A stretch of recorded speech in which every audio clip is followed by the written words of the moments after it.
Mga katagay, kahit gabi na pinakakain ko pa yung aking mga partner para mabilis ang kanilang paglaki. Binibigyan ko po sila ng pagkain. So, esensya na, ito ang dilim kasi gabi na po. Binibigyan ko sila ng feed sa gabi. So, kaya inaantay nila ako rito tuwing gabi. Binibigyan ko sila ng mga pagkain, katagay. So, kaya sila mabilis lumaki.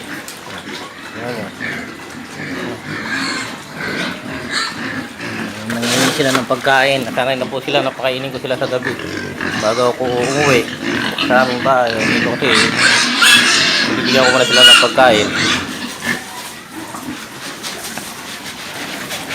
Ako, kita nyo,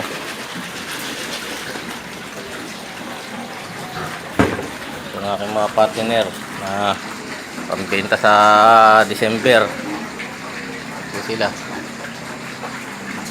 Tuwan-tuwa silang kumain. Hindi nila alam, tuwan-tuwa din ako. Malakas silang kumain para madali silang mabenta. Para kumita naman tayo mga katagay. Ito ang aking mga pinaglilibangan. Alaga kong baboy. Pan-December po ito mga katagay. So, yung mga pan-January naman, tutulog sila kasi may automatic feeder sila. Lagi silang busog po. Madilim po kasi hindi masyadong makita. So, ang aking mga inahin tahimik, hindi ko na sila pinapakain. Ito lang pong mga partner.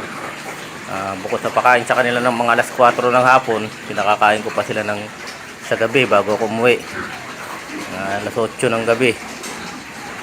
Nalalakas silang kumain.